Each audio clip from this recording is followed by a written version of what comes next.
Hello, and welcome to another edition of Health Solutions with Shawn and Janet Needham, where Team Needham discusses everything healthcare. I'm your host, Shawn Needham, and I am streaming live from my office at Moses Lake Professional Pharmacy,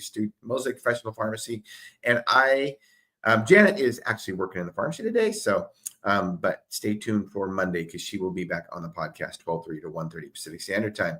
I am super excited to have Ciara on our podcast. She is from Canada. Love having international guests. She's going to be talking about nutrition and hormones.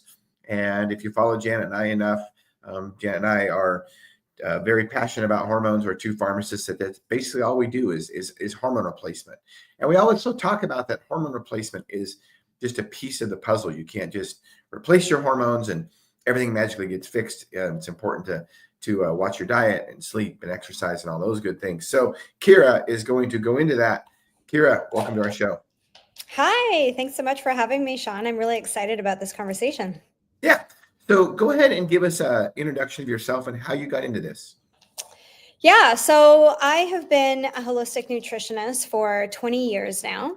And I've very much been involved in weight loss for a good period of that time. And it's always really interesting because people say to me, like, weight loss, things are changing all the time. There's always these fads. Like, how do you stay on top of it? And I'm like zero. Like, there is a Elle magazine interview with me in 2007 where I talk about the exact same things that I talk about today, right? So, and that's really because when you start with the fundamentals and you really understand nutrition, those things can be tweaked and they can be different for, many different people are going to require, different paths. However, those fundamentals are always going to remain the same. So the basis of my practice has always been understanding the links between blood sugar management, hormones, gut health, and really looking at that as a trifecta. So from a perspective of looking at hormones and looking at stress and looking at whether it's fertility or it's weight loss or it's perimenopause or menopause, one of the most fundamental things we have to understand and that we can affect, I want to empower women to know that they have the ability to impact how they feel and how, their hormones are showing up for them, is their blood sugar management and really understanding, cortisol and insulin and how we think, how we exercise, how we sleep, how we eat, the balance of the food that we're eating, and how it impacts all of that. Because, insulin and cortisol is up here at the top, and then, down regulated is our sex hormones.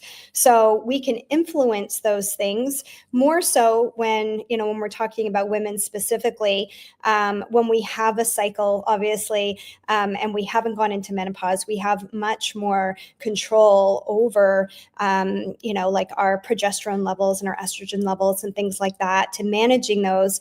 And then as we get through perimenopause and menopause, it's kind of a bit of a wild ride, but there's so much that a woman can do to make that transition something that she feels empowered and, to take control of, so that she can sleep well, have energy, not be, becoming insulin resistant. And really in midlife, so many women just are so frustrated with the fact that their waistlines tend to grow.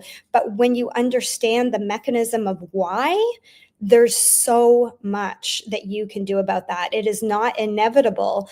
It is something that, we have a greater risk of, but that doesn't mean that it has to be that way for all women.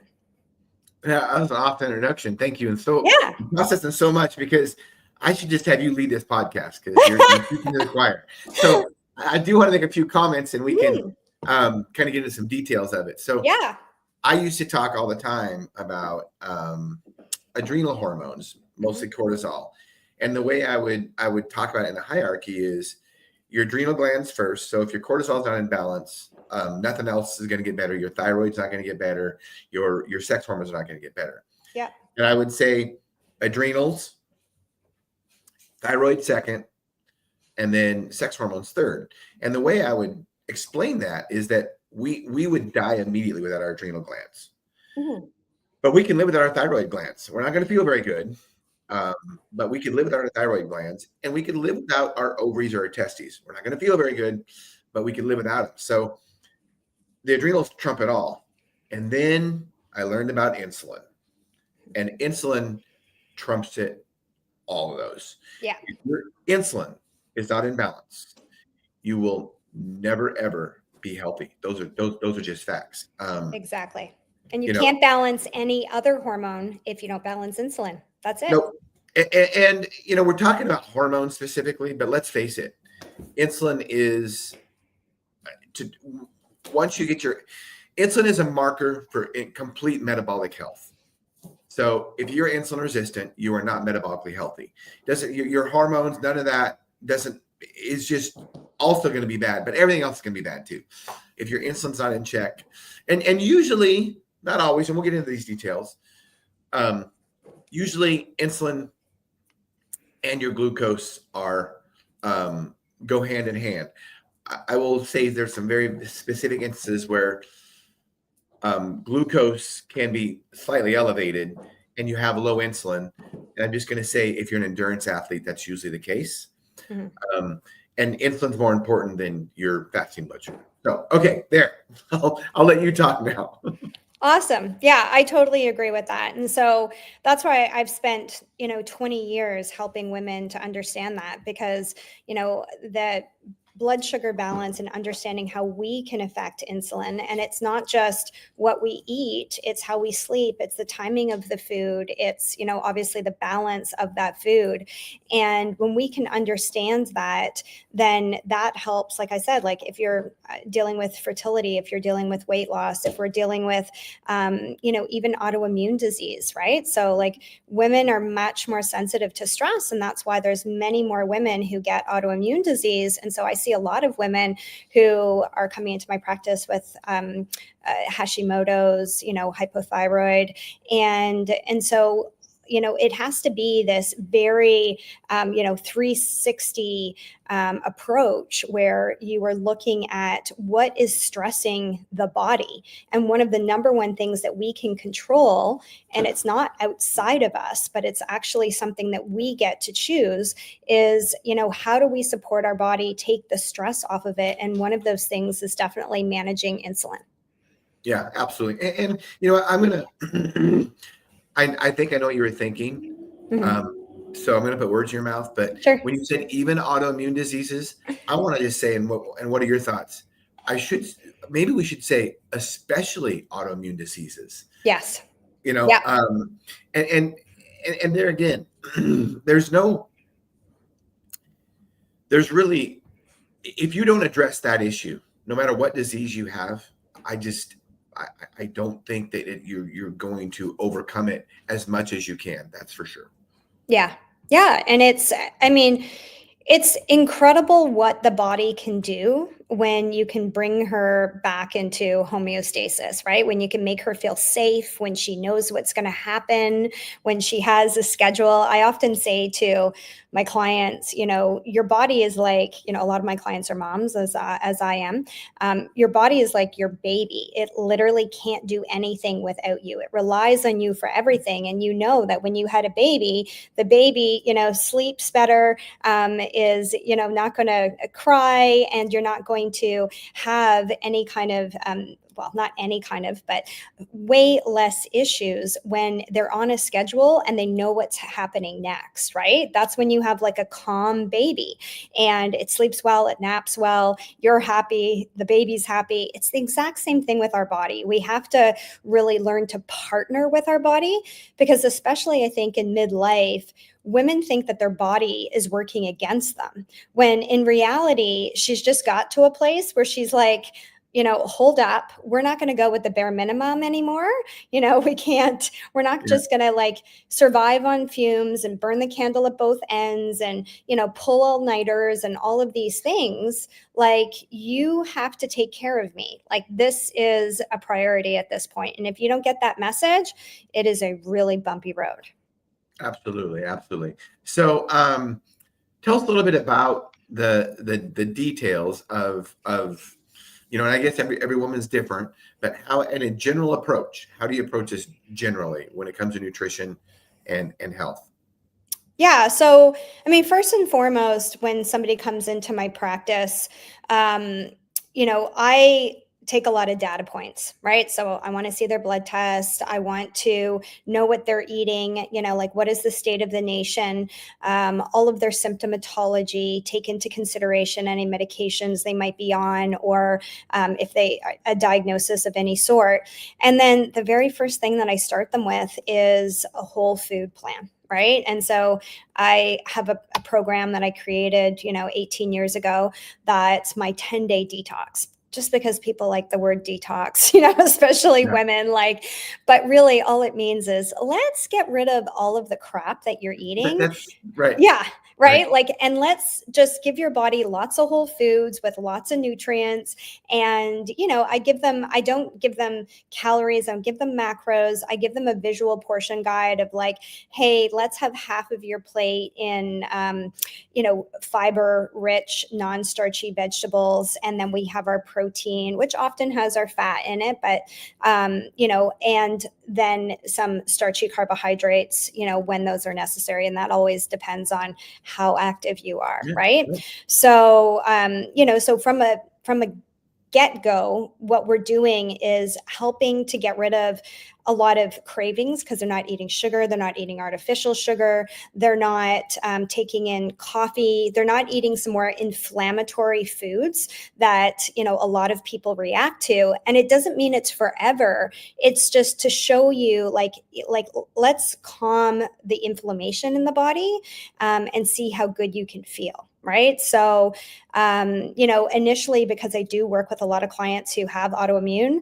I remove grains. So they have lots of carbohydrates from vegetables and root vegetables and things of that nature. But, we remove the grains because of the massive impact that they can have on blood sugar and then that inflammation process as well. Right. So, initially, it's all about showing them, if you actually eat whole foods, even if I don't tell you how much to eat, the average woman comes in, and it's going to depend on how much weight she wants to lose, if that's a goal, but 4 to 8 pounds in the first 10 days, right? So, and that is with them, eating until you are satisfied, but not stuffed, with, just some basic guidelines.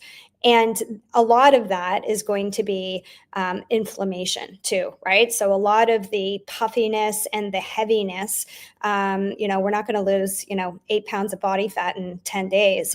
Right. But on a scale, that inflammation is showing up. So they see that inflammation come down and it's reflected in that. So that just gets to a point where we're also looking at what's happening with your bowels, right? So, what's happening with your detoxification system. If I take coffee out of the picture, are you still having regular bowel movements? If not, we've got to go a little bit deeper on that. So, and then then I'm looking at, what were they eating during that period of time? And I take that information along with all of their health information from the intake, and I pair that together to create a custom program for them. That's what do we need to do about your nutrition, about timing, about workouts, about movement, about sleep, about your gut health, and then start to move forward. So it doesn't matter what somebody is coming to me for. So weight loss is often a part of it, but sometimes a bigger part than others. It could be, hormonal migraines. It could be fertility. It could be that they are having an absolute horrific time with their energy or their sleep. But it starts from the foundation. So we have to work from the inside up and build it up. I love it. So much to process there. Yeah, sorry. And I love how you explained the detox thing, because, really, when we think about detox, and there's some people that think that it's, I should say mainstream medical doctors or professionals think that, detox is crap, especially if they put supplements with it or whatever. But I'm still a believer in that. But ultimately, it does no good to take any kind of supplement for detox if you keep putting toxic stuff in your body. Yes. So, the reality of it is, eat healthy, or, in the whole foods. If it doesn't rot, don't eat it. And, our bodies have ways of getting rid of the bad stuff. So quit putting Yes. bad stuff in it and let your body take care of that. And it's amazing how well you can feel. And you're right. In 10 days, that's usually what happens. And here's one of the things that people, when they're eating whole foods like that, don't really, they start to understand. It is very hard if you're eating real food, real good food, just like you're talking about. It's really hard to overeat. Yes. It really honestly is, because you feel satiated. You Yeah. feel full because they're nutrient dense foods. They're not processed garbage out of a box. Yes. So it's, eating whole foods is so important. And it's just, I love too that you talk about how, whether it's PCOS, whether it's sleep issues, it's all about the foundational stuff. It's not, let's not make it complicated. Yeah. It's not that complicated, right? For sure. And I mean, some people will come into my practice and be like, this feels really basic, like, and they're not even sure why they feel so much better, right? Yeah. Like, they're like, Yeah. I kind of thought I was doing this, so, because I mean, there's so much to it, and yet it does seem, very rudimentary. It's like we really do overcomplicate these things, and We do. unfortunately, people get these sound bites and they kind of run with them, and they don't realize, like, for example, fat is good. Yes, fat is good. We need to have enough fat. We have, fats that are anti-inflammatory and that are really good for us. And every single cell membrane has, a membrane that requires that fat. However, it's really easy to overdo it and not realize it. And for a lot of people, if they're eating whole foods, when they're like, fat, the more the better. If you're eating too much of it, then you are easily taking in a lot of calories that is not satiating you, is not filling you up. And so you can be eating much more than you think, because your, plate can be small, but if you're very liberal with the fats, then you don't realize how much you're taking in, right? And that's, some of the pitfalls when people are like, oh, all I eat is salads and I can't lose weight. But they don't realize, what is, making up that salad. Like if you go to a restaurant and it has the, macros posted, you can see that the average salad has as much or more total calories than the burger, right? You got to be really careful. People think salads are so healthy, and and it's not that they're bad, but calorically speaking, you have a full dinner type salad. You're going to have as many calories as a burger. I mean, absolutely. Yeah. Yeah. And you're going to have better quality calories. Like, I mean, I like a good burger. It just has to be really good quality. But it's really understanding, what you are actually taking in, right? So I always give the example, there's a salad that I like at I would call it like a chain restaurant, but it's like a higher quality chain restaurant in Canada called Cactus Club. And so they have a salad called the Raincoat salad, and it's great. And I often order it, but I make some changes to it because the amount of fat is in it. Like, you have your dressing, of course, which has a lot of fat, and then sometimes a lot of sugar too. And then they have a boiled egg. You can have salmon or chicken. Obviously, salmon has more fat in it. But then they have toasted candied pecans. They have feta cheese, and they have half avocado with that egg and the dressing. So, not right. It's a lot. So, it's just, really understanding that if something's not working for you, there's a gap. And with the right professional, you can fill the gap. And sometimes it's information like this about nutrition, like that's often a piece, but then it's so much more than that, because it is our blood sugar, it is the quality of food, it is our gut health, and all of those things play a role, as well as our stress levels. So, like in perimenopause and menopause, when women really start to feel like their body is, just going rogue, the studies really show that these massive changes in the microbiome really feed into that, as well as stress and the higher levels of inflammation. So it's not just the food piece. No, and when it comes to fats are definitely calorically dense. They're Yeah. basically twice as many calories per gram as carbohydrates or protein. But and they are necessary. There's no doubt about it. Mhm. And I'm one. It sounds like you are too. It's like, when we think about keto, keto's cool. I don't know if it's as cool as it was 2 years ago, but there's big, Yeah. there's always these fads, but what you're talking about is not going to change in 1,000 years. No. Right. No. And that's the important thing is women need to understand that the fundamentals don't change. So right. you don't have to, be running around like a chicken with your head cut off trying to keep up. Yeah. Or you don't have to eat a spoonful of butter to get yourself burning fat. I mean, that to me never made sense to me, Ciara. It never made sense to me, And I'm not saying that there's some people that can't do well on keto, especially if you have certain diseases. But I think in general, having to make yourself eat more fat, it doesn't make sense. I mean, eat real food. And when you say what you just said about, it's not going to change. Think about what our ancestors did thousands of years ago, or hundreds of years ago. Did they eat the things that were on your salad? Sure, they did. Maybe the candied pecans, maybe not. Maybe just pecans. But the egg, the lettuce, or what else, or other greens are in that salad. The dressing might be different, but it was probably some kind of oil and some kind of something sweet, honey, oil and honey, or something like that, or balsamic vinegar or something like that. So that, and if you think about what our ancestors did, then it was probably good for us. Yeah, exactly. And, we have much more chronic disease now for a reason, right? So it's our environment.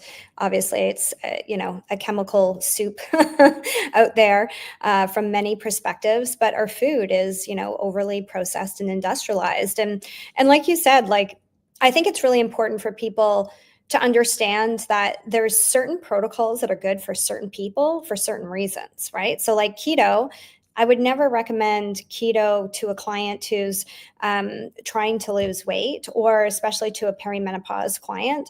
One of the reasons for that is that in order to be in a ketogenic state, you have to be eating mostly fat. You can't even eat a lot of protein. And one of the reasons that women have such difficulty as we age is that we start losing muscle mass at around 30. So if you're not eating enough proteins to support protein synthesis multiple times a day and doing some type of, resistance activity, then you are going to have a really hard time getting into perimenopause when we have more inflammation, we become more insulin resistant.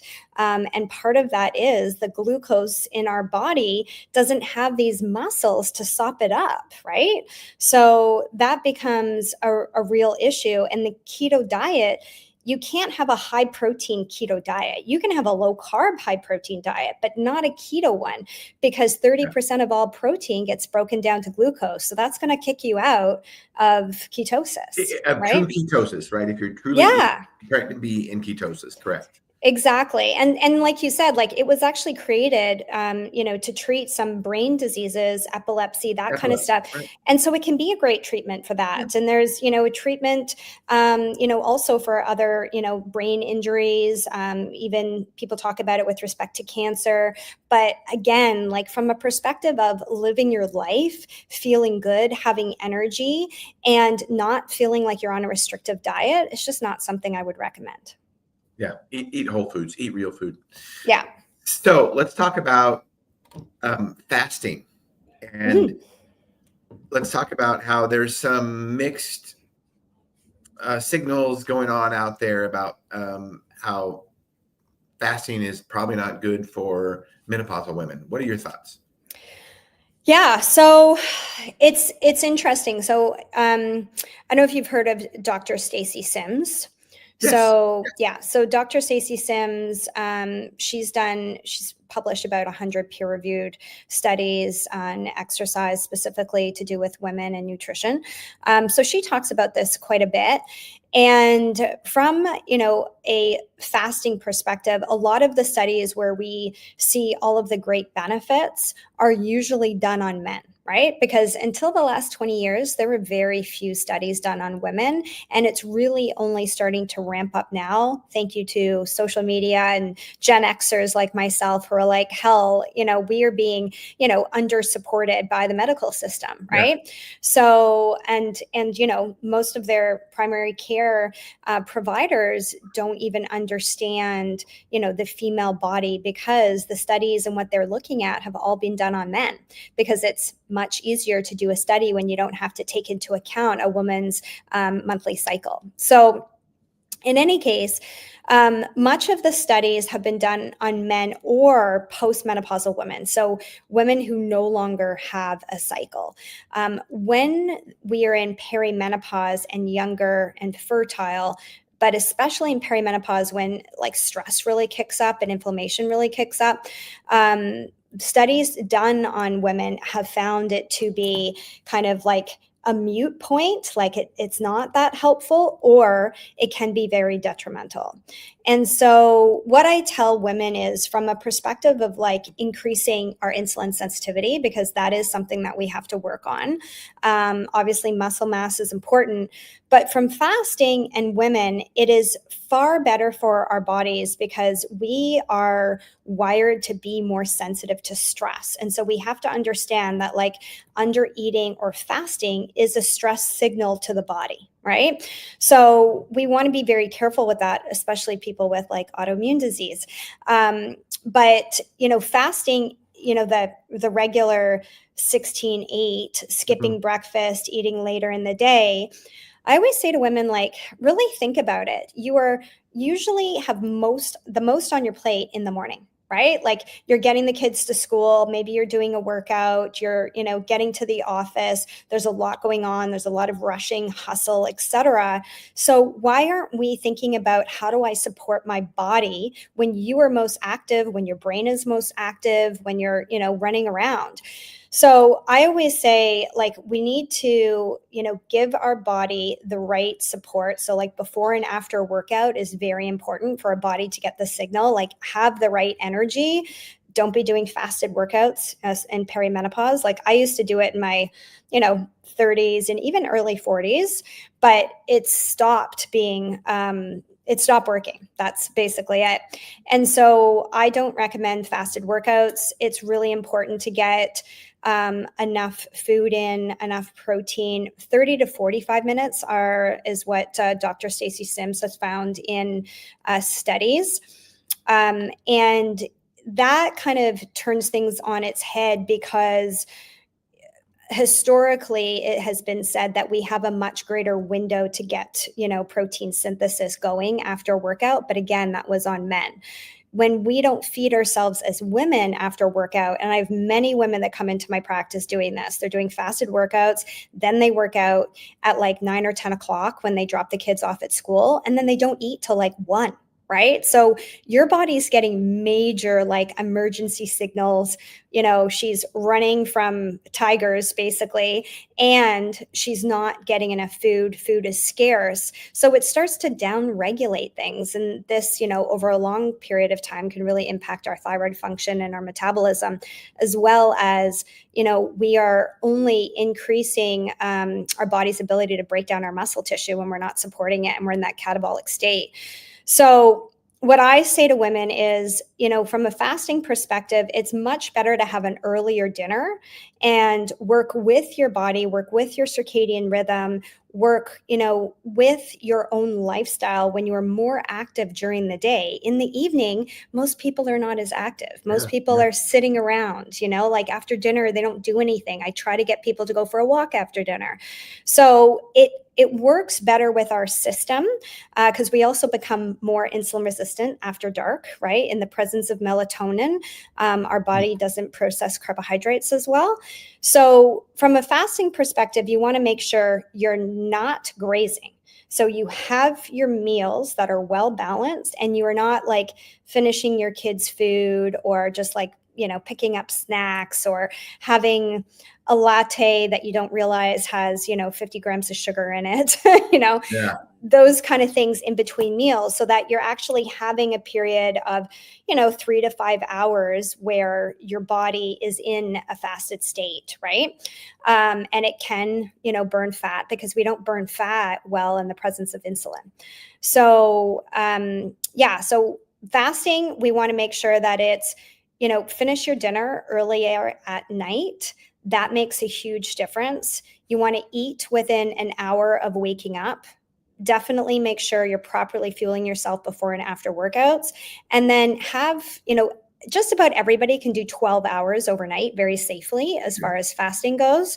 And then, some people, women in perimenopause, in the beginning of their cycle and their follicular phase, they might be able to do 14 hours, as long as they're not having a workout then, like on a rest day or whatever, they can wait a little bit.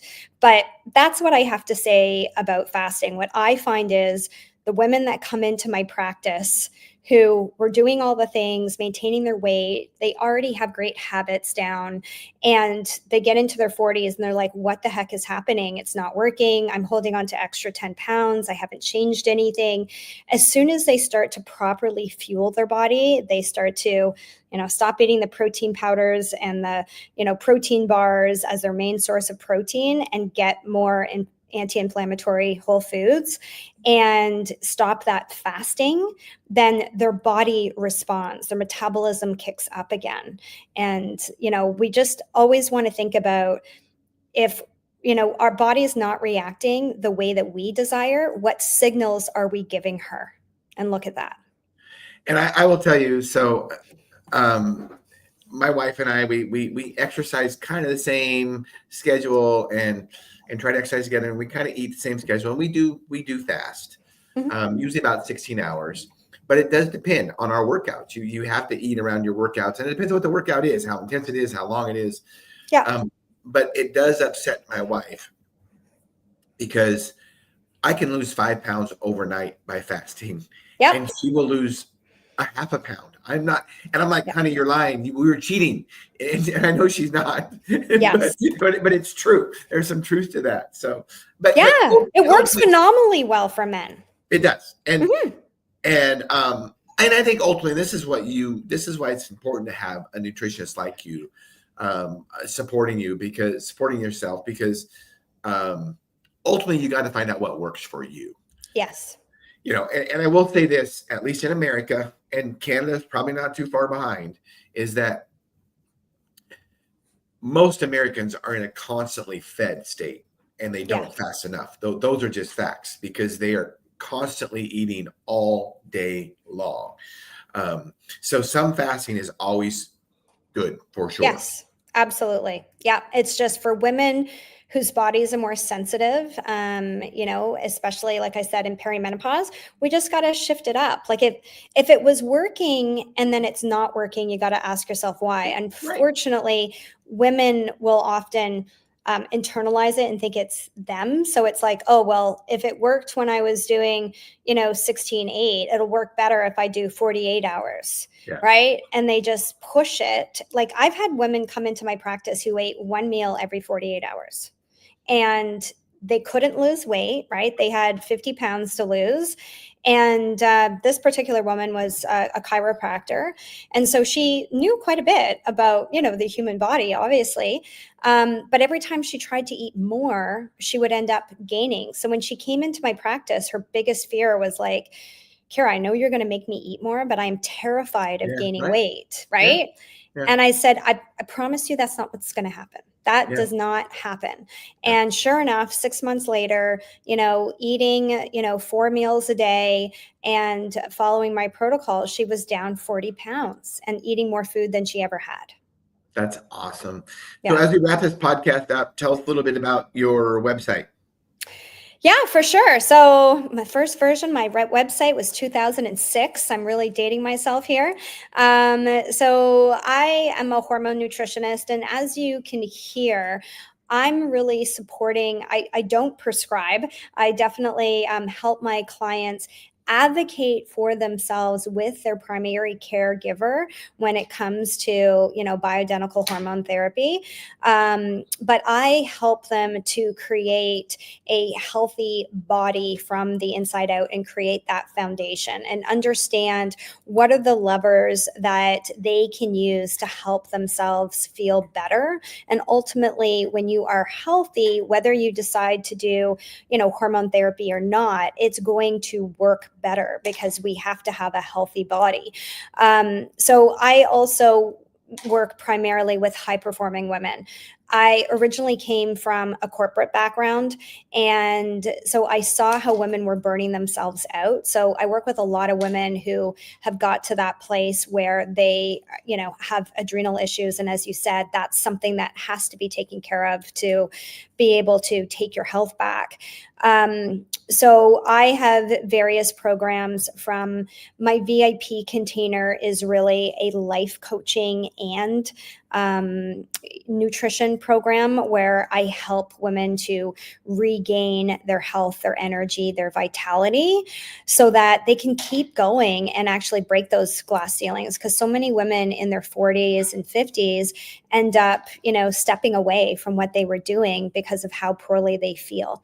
And I also help to mentor nutritionists and other service providers on how to build a thriving practice, because I've been doing this for 20 years. And the unfortunate truth is that very few nutritionists can actually make a life being a nutritionist and having a practice. And so,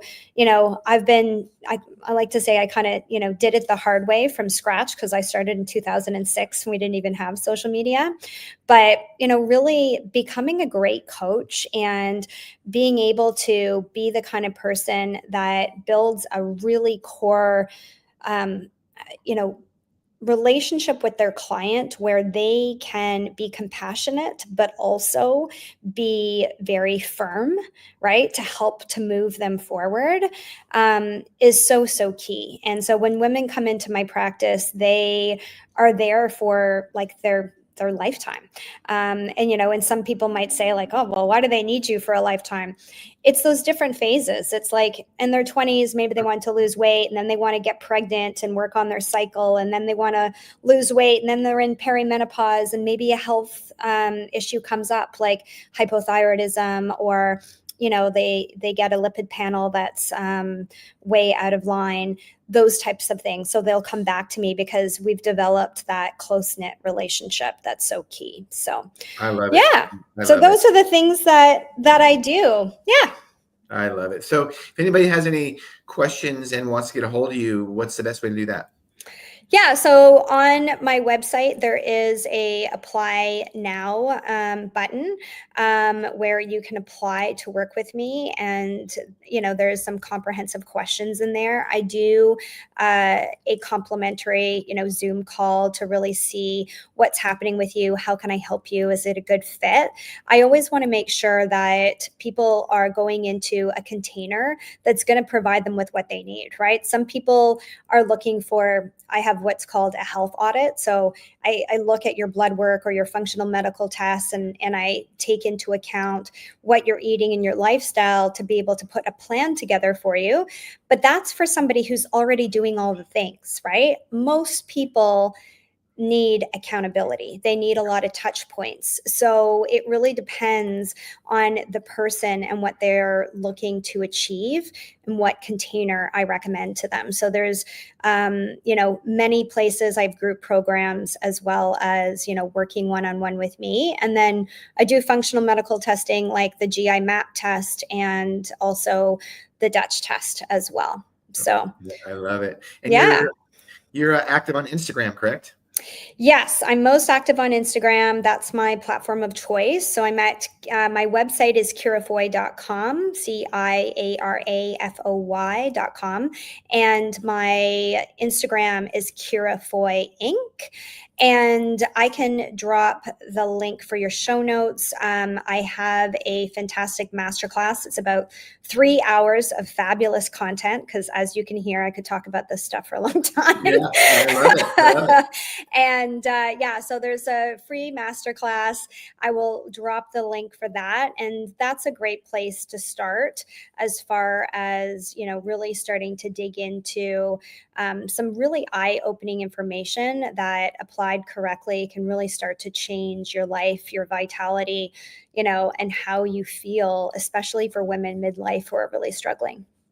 Awesome. Well, we Yeah. will definitely have our podcast editor put it in there, in that link in our live streams that we're doing right now. So I appreciate you. We want to have you back on. I really want to have you back on.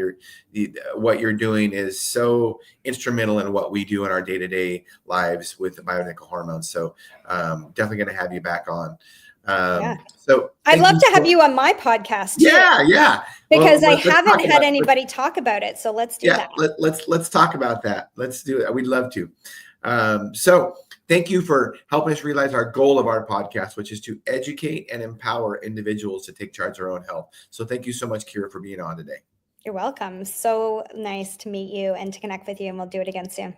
Yep. And thank you, listeners and viewers, for tuning in to Health Solutions with Shawn and Janet Needham. Tune in Monday to our regularly scheduled podcast, 12:30 to 1:30 Pacific Standard Time. Thank you.